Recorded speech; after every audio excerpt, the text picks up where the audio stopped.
Welcome to the Equipped Disciple channel. My name is Rick McClatchy. I will be your host. We are here to be and to make disciples of Jesus, and we do that through daily Devos, through Sunday sermons, and through other discipleship resources. We are here to equip you to be an equipped disciple. All right, welcome into another day of your daily Devos. I'm Pastor Rick, and we are jumping into the tail end of John chapter 18. And Jesus is on trial. So let's just jump right in. If you're enjoying the videos, like, comment, subscribe, all that fun stuff. That'd be great. So jumping into verse 28 of chapter 18 of the book of John. Then they led Jesus from Caiaphas to the governor's headquarters. It was early morning. They did not enter the headquarters themselves. Otherwise, they would have been defiled and unable to eat the Passover. So remember, this is all during the Passover, big festival time for the Jews, super important time. So for them, just massive amounts of people in Jerusalem this time of year as they all travel to Jerusalem to celebrate Passover together. And like hundreds of thousands of people essentially. So Pilate came out to them and said, "What charge do you bring against this man?" And they answered, "If this man weren't a criminal, we wouldn't have handed him over to you." So I just thought, you know what?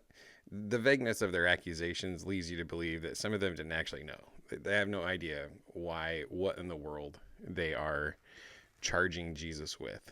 They're just upset. The mob mentality, just being caught up in the moment, and I think we need to be careful. we need to guard ourselves against those types of interactions where we just get caught up in the moment. We don't even know what we're talking about, but boy, we're upset about it, doggone it, So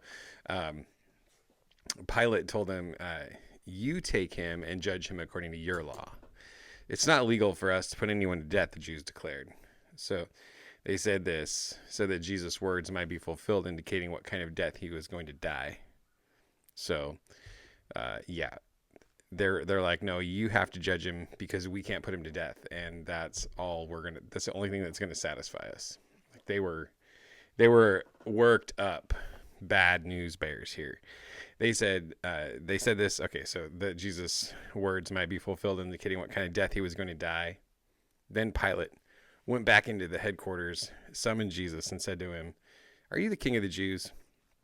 And Jesus answered him, he says, are you asking this of your own, or have others told you about me? Like, what's going on here, brother? And he said, "I'm not a Jew, am I?" Pilate replied. "Your own nation and the chief priests handed you over to me." He's like, "Hey, man, your people handed you over to me. Like, I'm just trying to help you. What have you done?" And I love Jesus' response here, and this is really what it boils down to. "My kingdom is not of this world," Jesus said. "If my kingdom were of this world, my servants would fight.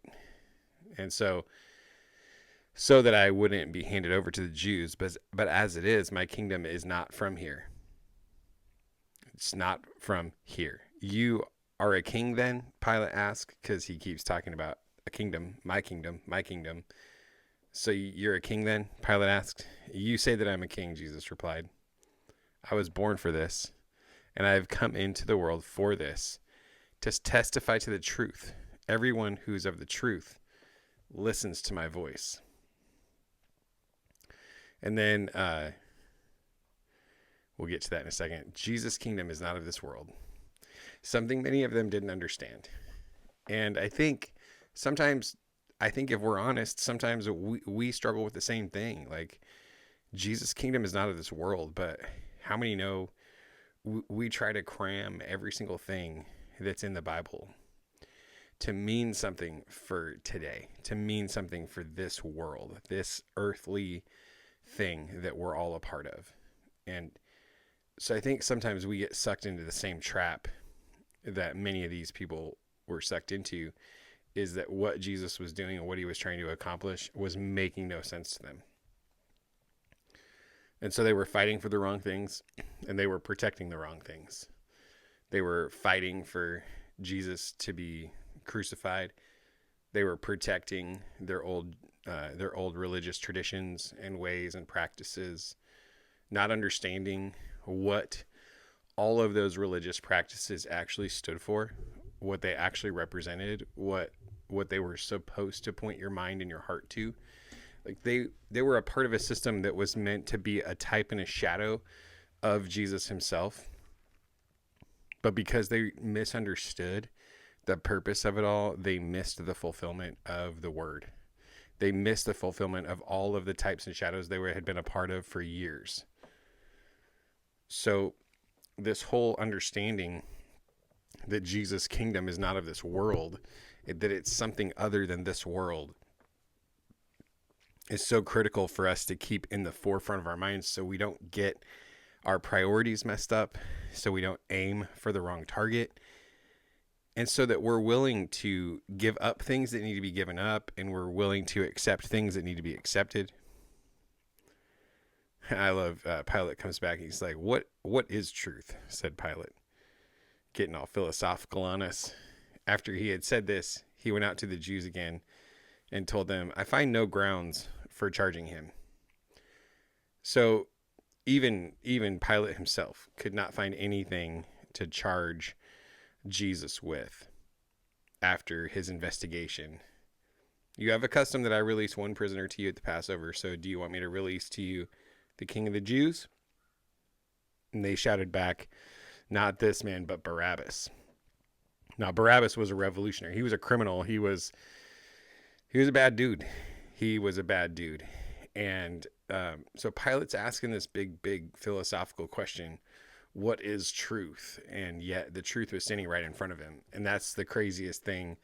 The Pharisees had the same problem. They're looking for the truth. They're looking for the word. Or were they? Or were they more concerned about their own self-righteousness? Or they more concerned about them being right and their understanding of the truth, and not being willing to consider that they might have something just a little off? It starts to make sense where God says he gives grace to the humble, but he resists the proud. Where's your heart in the midst of all of this? Are you humble before the Lord? Are you proud? Are you open to the truth? Do you think you have it all figured out? Like, where are you at? What is truth? Even though the truth was standing right in front of him and he couldn't see it. He found no fault in Jesus. Jesus lived the perfect life. There was actually nothing they could pin on him. So it was just a sham trial.